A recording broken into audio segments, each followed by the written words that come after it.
صدق الله مولانا العظيم وصدق رسوله النبي الكريم ونحن على ذلك من الشاكرين والشاكرين والحمد لله رب العالمين. محترم মুসলিয়ান کرام,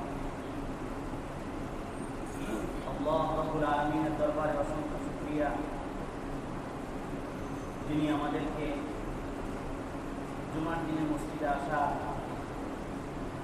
এবং জুমার পূর্বে কিছু কথাবার্তা দিনই কথাবার্তা আলোচনা করার সময় সুযোগ আলহামদুলিল্লাহ। কোরআনে কারীমের একটি প্রসিদ্ধ আয়াত আমি আপনাদের সামনে তেলাওয়াত করেছি। যে আয়াতটি প্রতি জুমায় খুতবার মাঝে পড়া হয়ে থাকে এবং হাদিস সমূহ থেকে একটি প্রসিদ্ধ হাদিস আমি আপনাদের সামনে পাঠ করেছি। যে হাদিসটিও আপনারা পাঠ করে থাকেন। কোরআনে কারীমের আয়াতে আল্লাহ তাআলা বান্দাদেরকে আত্ম ইনসাফের সাথে জীবনযাপন করার হুকুম করেছে এবং যাবতীয় গুনার কাজ থেকে বিরত থাকার এবং জুলুম থেকে বিরত থাকার নির্দেশ দিয়েছে।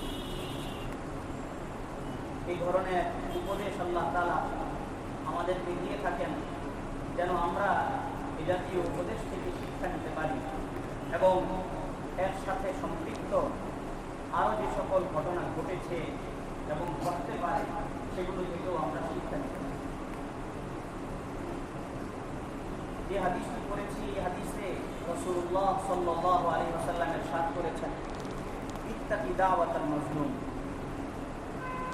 মাজলুমের বদদুয়া থেকে বাঁচো। ওয়া ইন্না লাইসা বাইনাহু ওয়া বাইনাল্লাহি হিজাব, কেননা মাজলুম এবং আল্লাহ রাব্বুল আলামিনের মাঝে কোনো পর্দা নেই, অর্থাৎ মাজলুমের দোয়া আল্লাহ রাব্বুল আলামিনের দরবারে কবুল হওয়ার ক্ষেত্রে কোনো বাধা বিপত্তি নেই। আজকে সমাজের এমন পরিস্থিতি যখন চতুর্দিকে জুলুম নির্যাতনের শিকার নির্যাতিত মানুষগুলো হাহাকার করা ছাড়া এবং নিজেদের হাত রব্বে কাবার দিকে উঠানো ছাড়া তাদের আশ্রয়ের কোনো জায়গা নেই। নির্যাতনের এখানে পরিস্থিতি মাজলুম মানুষগুলোর জন্য কি সান্ত্বনা হতে পারে এবং নির্যাতনকারীদের ব্যাপারে কোরআন সুন্নাহর আলোকে কি দিক নির্দেশনা হতে পারে, এই বিষয়ে আলোচনা করাই মূলত আজকের উদ্দেশ্য। তাই এর সাথে সম্পৃক্ত আয়াত এবং হাদিস আপনাদের সামনে পাঠ করে শোনালাম। সাধারণত আমাদের সমাজে যারা জুলুম করে থাকেন তারা মনে করে থাকেন যে মনে হয় আমার জুলুমই শেষ, আমার হাতই হাত, আমার ক্ষমতা চিরস্থায়ী, এরপরে আর আমার উপরে হাত উঠানোর কেউ নেই, আমার হাত ভেঙে দেওয়ার কেউ নেই, আমার হাত চেপে ধরার কেউ নেই। জালিমরা সাধারণত এরকম মনে করেই জুলুম করার দুঃসাহসিকতা প্রদর্শন করে থাকে। আর মাজলুম নির্যাতিত ব্যক্তি বেচারা উনি এই বলে মুখ বুঝে সহ্য করে যান যে তার বলার ভাষা নেই, অভিযোগের জায়গা নেই, বলার ক্ষমতা নেই, জালেমের হাত চেপে ধরার মতো শক্তি নেই। মাজলুম মনে করে যে পৃথিবীতে আমার আশাটাই অন্যায় ছিল, অপরাধ ছিল, এই পৃথিবীতে এসছি তো বাস এখন এভাবেই আমাকে বাকি জীবন যাপন করতে হবে, আমার আর কোনো রাস্তা নেই। আর জালিম মনে করে যে আমি সর্বময় ক্ষমতার অধিকারী, সর্বোচ্চ জায়গায় আমি বসা আছি, তাই আমার যেমন ইচ্ছা, যার উপর ইচ্ছা, যখন ইচ্ছা, যেভাবে মন চায় আমি জুলুম নির্যাতনের স্ত্রীগুলা চালিয়ে যাব, আমার হাত চেপে ধরার কোনো ক্ষমতা নেই। কোরআন সুন্নাহর আলোকে এই বিষয়টাকে আমরা কিভাবে দেখতে পারি? জালেমের ব্যাপারে কোরআনে কি আচরণ করা হয়েছে, জালেমের সাথে সাথে আল্লাহ রাব্বুল আলামিনের আচরণ কেমন ছিল, আর মাজলুমের ব্যাপারে আল্লাহ রাব্বুল আলামিনের কি আচরণ ছিল, এই বিষয়গুলো কোরআন সুন্নাহর আলোকে যদি একটু ঘেঁটে দেখি, তো তাহলে হয়তো মাজলুমের জন্য সান্ত্বনার জায়গা বের হবে, আর জালেম তার নির্যাতন থেকে হাত গুটিয়ে নেওয়ার চিন্তা করতে পারে।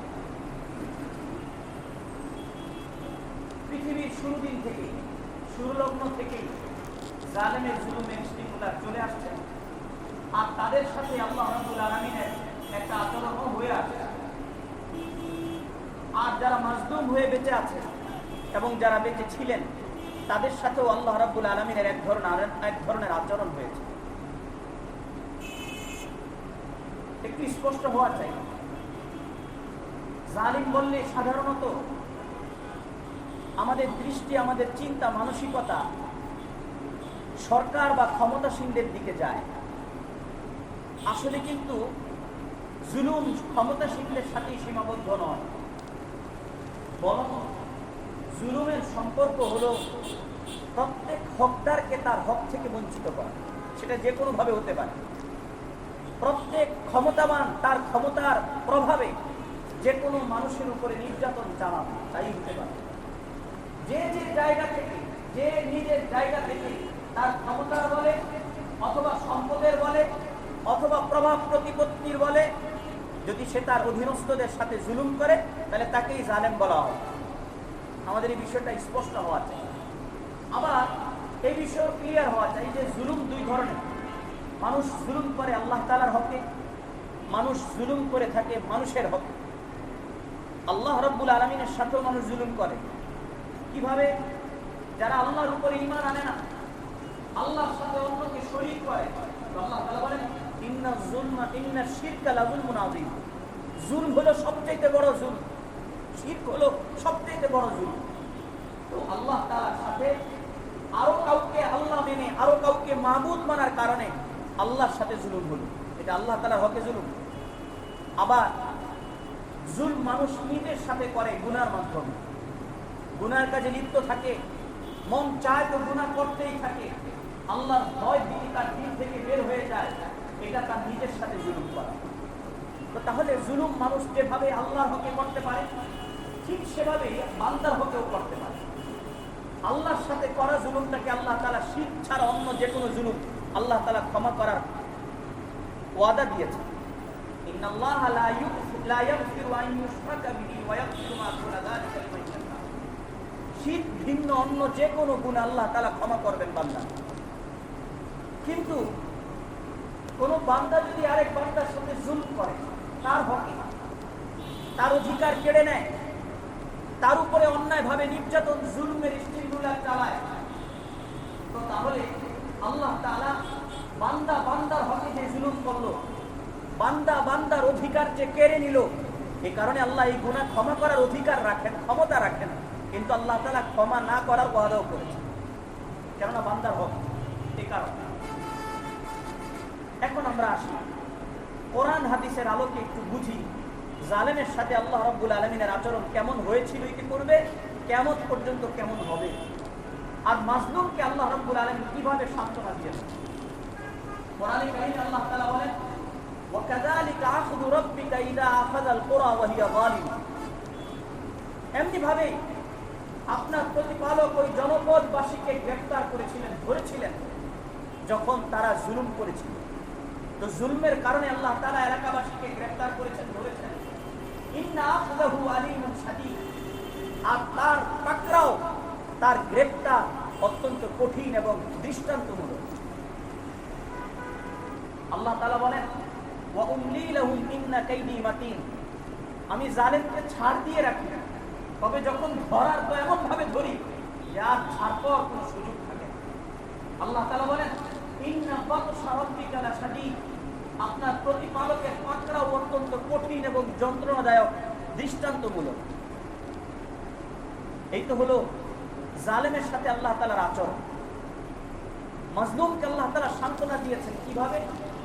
ওই মাজলুম যার বলার কোনো জায়গা নেই, যার অভিযোগ উত্থাপন করার কোনো সুযোগ নেই, যার কাছে জালেমের হাত চেপে ধরার মতো ক্ষমতা নেই, আল্লাহ তাআলা মাজলুমকে সান্ত্বনা দিয়েছেন, ওয়ালা তাহসাবান্নাল্লাহা গাফিলান আম্মা ইয়ামালুল যালিমুন ইন্নামা ইউআখিরুহুম লিয়াউমিন তাশখাসু ফীহিল আবসার।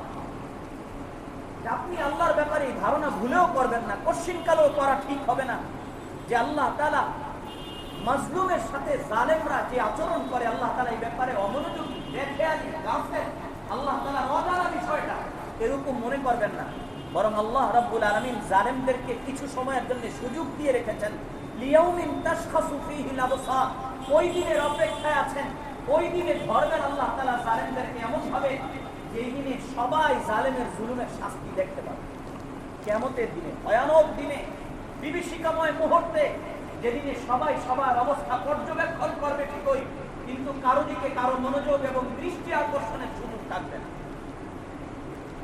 তাহলে কোরআনে কারীমের এই 4 আয়াত দ্বারা, যেই 3টা আয়াতে আল্লাহ রাব্বুল আলামিন জালেমের সাথে কি আচরণ করেন তার দৃষ্টান্ত তুলে ধরলেন এবং মাজলুমেরকে আল্লাহ তাআলা কিভাবে সান্ত্বনা দিলেন তার দৃষ্টান্ত তুলে ধরলেন।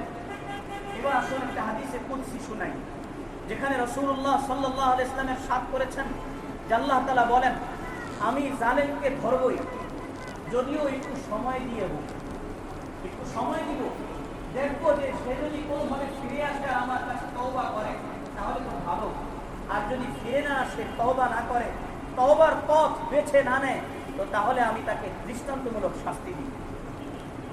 কোরআন এবং সুন্নাহর আলোকে যতটুকু আমরা এতক্ষণ যাবৎ বুঝলাম তা হলো এই যে কোনো জালেম কোনোদিনও ছাড় পাবে না, আর কোনো মাজলুমের সাথে যে জুলুম করা হয়েছে তার ন্যায্য অধিকার, ন্যায্য বিচার থেকে সে কখনো বিরত থাকবে না। আল্লাহ রাব্বুল আলামিন মাজলুমকে তার হক পৌঁছে দিবেন এবং জালেমের হাত চেপে ধরবেন এবং জালিমকে দৃষ্টান্তমূলক শাস্তির সম্মুখীন করেই ছাড়বেন। যখন বিষয়টা এমনই, তো তাহলে জালেমদের উচিত শিক্ষা নেওয়া, মাজলুমের উচিত সান্ত্বনা গ্রহণ করা। জালেমরা আসছিল সব যুগে। জালেম কখনো কাবিলের শুরুতে এসেছিল, হাবিলকে হত্যা করেছে, কিন্তু শান্তি লাভ করে নাই, অস্থিরতা তার ভিতরে কাজ করতেছিল, এখানে যায় ওখানে যায়, সান্ত্বনা আসে না, তার ভিতরে কোনো শান্তি নাই, অস্থিরতা ভাব, এখানে দেয়ালে মাথা, ওখানে দেয়ালে মাথা ঠেকায়, এখানে এই করে সেই করে, এভাবে একসময় ঘুরে পড়ে মরে গেছে। কাবিল থাকতে পারে নাই, হাবিলের সাথে জুলুম করে। হাদিসে আসছে, যত ব্যক্তি নিহত হবে, যাকেই অন্যায়ভাবে হত্যা করা হবে কিয়ামত পর্যন্ত, তো যে ব্যক্তি হত্যা করবে, হত্যাকারীকে হত্যার কারণে যে গুনাহ দেওয়া হবে, তার কাঁধে যে গুনার বোঝা চেপে যাবে, ওই এক থেকে একটা অংশ, ওই যে কাবিল যে সর্বপ্রথম জালেম হিসেবে বিবেচিত হয়েছিল, দুনিয়ায় সর্বপ্রথম প্রথম হত্যাকারী হিসেবে পরিচিত, তার কাঁধেও একটা ভাগ যাবে। সর্বপ্রথম জালিম, দুনিয়ায় জালেম এসেছিল ফেরাউনের নামে, যে হযরত মূসা আলা নবীনা ওয়া আলাইহিস সালাতু ওয়াত তাসলিমের সম্প্রদায়ের লোকদেরকে এবং নিষ্পাপ মাসুম 20,000 কোটি শিশু বাচ্চাকে অন্যায়ভাবে হত্যা করেছিল শুধুমাত্র নিজের ক্ষমতার মস্তকে টিকিয়ে রাখার জন্য। আল্লাহ তাআলা তাকে ডুবিয়ে মেরেছেন, ডুবিয়ে মেরে একেবারে ছিন্ন ভিন্ন করে দেন নাই, বরং দৃষ্টান্তমূলক শাস্তি হোক এ কারণে আল্লাহ তাআলা বলেছেন, ফালিয়াউমা নুনাজ্জিকা বিবাদানিকা লিতাকুনা লিমান খালফাকা আয়া ওয়া ইন্না কাসীরাম মিনান নাসি আন আয়াতিনা লাগাফিলুন। আমি কিয়ামত পর্যন্ত তোমার এই দেহকে সংরক্ষণ করে রাখবো, যেন আগত মানুষ জালেমের জুলুমের শাস্তি কিরকম হতে পারে এর থেকে শিক্ষা গ্রহণ করতে পারে, কেননা অধিকাংশ মানুষই আমার নিদর্শন থেকে গাফেল। আল্লাহ তাআলা শাস্তি দিয়েছেন ফেরাউন। জালেম এসেছিল নমরুদের নামে। আল্লাহ তাআলা এত বড় ক্ষমতা তাকে দিয়েছিলেন যে প্রতিদিন সূর্যের উঠার সময় তাকে সেজদা করে মানুষের সূর্য উদয় হতো, তার সেজদার মাধ্যমে সূর্য অস্ত যেত, তার ক্ষমতার মসনদে বসা হতো সেজদার মাধ্যমে। প্রত্যেকটা মানুষের জন্য তাকে সেজদা করা করতে প্রত্যেকে বাধ্য ছিল, কিন্তু ল্যাংড়া একটা সামান্য দুর্বল মশা দ্বারা আল্লাহ তাআলা তাকে মেরেছে। যতক্ষণ এটা ঘুরতে থাকতো তার যন্ত্রণা বাড়তে থাকতো। যেই লোকগুলো তাকে কালকে সেলুট করতো, আজকে তারা তাকে জুতা পেটা করতো।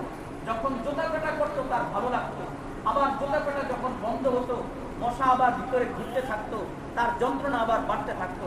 এভাবে আল্লাহ তাআলা ল্যাংড়া বসার মাধ্যমে ক্ষমতা, এত বড় ক্ষমতার অধিকারী নমরুদকে আল্লাহ তাআলা নেস্তে নাবুদ করেছেন।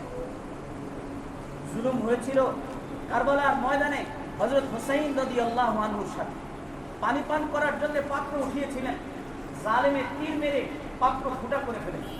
আবার অন্য পাত্রে পানি পান করার জন্য পাত্র উঠিয়েছেন, আবার পাত্রকে ফুটো করে দিয়ে পানি পান থেকে তাকে বিরত থাকতে হয়েছিল।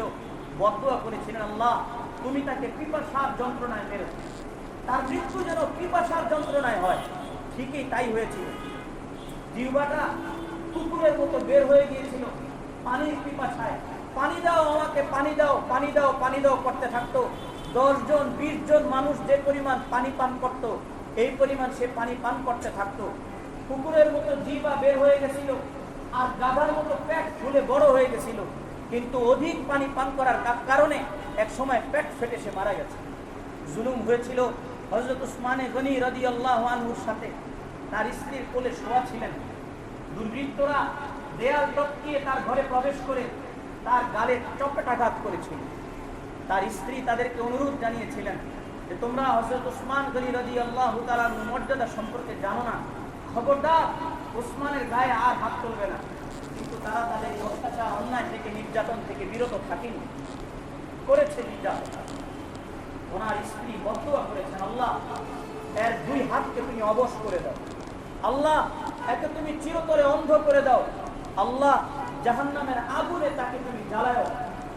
ঘরের বাইরে যাওয়ার আগেই হাত 2টা অবশ হয়ে গেছে, চোখ অন্ধ হয়ে গেছে, আর শরীরের ভিতরে এমন একটা জ্বালাতন আর জ্বালা তৈরি হয়েছিল, কেমন যেন তার ভিতরে কেউ আগুন লাগিয়ে দিয়েছে। বলতে বাধ্য হয়েছিল, বদদুয়া কাজে লেগে গেছে, অন্ধ হয়ে গেলাম। 3 বদদুয়া, 2 বদদুয়া দুনিয়ায় আমি বাস্তবায়ন হতে দেখেছি, আর একটা বদদুয়া যেটা আমার মৃত্যুর পরে শুরু হবে, তার এখন থেকেই তার প্রভাব আঁচ করতে পারছে। জুলুম হয়েছিল ওই বিধবা মহিলার সাথে, যার স্বামী মারা গিয়েছে। তার থাকার কোনো জায়গা ছিল না, একটা ছোট্ট ঘর ছিল। ওই ঘর ছাড়া তার আর আশ্রয়ের জায়গা ছিল না। সেখানে এক জালেম ক্ষমতাশীল বাড়ি বানাবে, আর সেখানে তার বাড়ির বাগানা আঙিনা বানাবে। মহিলাকে বলেছিল তুমি এখান থেকে সরে যাও, তিনি সরেননি। সরে যাওয়ার না কারণে কোথাও বেড়াতে গিয়েছিলেন, বেড়ানোর সুযোগে তার ঘর ধুলোয় দূষিত করে দেওয়া হয়েছে। আসার পরে যখন ক্ষমতাসীনের কাছে গিয়েছিলেন, আমার ঘর তুমি ভাঙলে কেন? বলে যে এখন তো ভাঙার অভিযোগ নিয়ে আসতে পেরেছ, কালকে যদি আবার অভিযোগ আনো তাহলে তোমাকে পুরো চূর্ণ বিচূর্ণ করে দিবে। ওই মাজলুমা মহিলা, বিধবা মহিলা আল্লাহর দরবারে নিজের ঝুলি উঠিয়ে দোয়া করেছিলেন, আল্লাহ তুমি এই জালেমকে এই জমিনেই এর মৃত্যুর ব্যবস্থা করে দিও। জালেম এই বদদুয়া শুনে হাসতেছিল যে আমি আমার যে প্রাসাদ নির্মাণ করেছি তা ভাঙার ক্ষমতা কারণে, কিন্তু সূর্য অস্ত যে কুলায়নি তার আগেই ওইখানেই ছিল এই জালেম, ঘর সহ জমিনে ধসে গেল। জুলুম হয়েছিল জমানায় বিভিন্ন মানুষের সাথে। হযরত মুসলিম শরীফের ঘটনা, হযরত সাঈদ ইবনে যায়েদ রাদিয়াল্লাহু আনহুর সাথে জুলুম হয়েছিল। এক মহিলা মারওয়ান ইবনুল হাকামের কাছে অভিযোগ উত্থাপন করেছে যে গভর্নরের কাছে এই মর্মে যে দেখো এই সাঈদ ইবনে যায়েদ আমার জায়গা আত্মসাৎ করেছে, অন্যায়ভাবে আমার জমি দখল করেছে। ডাকানো হয়েছিল মারওয়ানের পক্ষ থেকে। হযরত সাঈদ ইবনে যায়েদ রাদিয়াল্লাহু আনহু জলিলুল কদর সাহাবী ছিলেন, ওনাকে ডাকানো হয়েছিল। বলা হলো যে আপনার বিরুদ্ধে তো এই অভিযোগ উত্থাপিত হয়েছে, আপনি কি বলেন? উনি বললেন কিভাবে এটা হতে পারে? আমি রাসূল সাল্লাল্লাহু আলাইহি ওয়াসাল্লামের সাহাবী, আমি হুজুর থেকে সরাসরি হাদিস শুনতে পেরেছি যে তিনি বলেছেন কেউ যদি অন্যায়ভাবে কারো 1 বিঘত জমিও আত্মসাৎ করে তাহলে আল্লাহ তাআলা কিয়ামতের দিন 7 গুণ বাড়িয়ে এটাকে হার বানিয়ে তার গলায় পরিধান করিয়ে দিবেন। সরকার সাল্লাল্লাহু আলাইহি ওয়াসাল্লাম থেকে এত বড় কথা শোনার পরে আমি কিভাবে এই মহিলার জমি আত্মসাৎ করতে পারি? মারওয়ানের যেমন ঠিকানায় লাগলো যে হ্যাঁ রাসূল সাল্লাল্লাহু আলাইহি ওয়াসাল্লামের সাহাবী তো এই কাজ করতে পারে না। হযরত সাঈদ ইবনে যায়েদ রাদিয়াল্লাহু তাআলা আনহু ওই মহিলার জন্য বদদুয়া করলেন, আল্লাহ এই জমিনে যেন এই মহিলার মৃত্যু হয়। ওই জমিনে কূপ খোদা ছিল, অন্ধ হয়ে গেছে ওই মহিলা।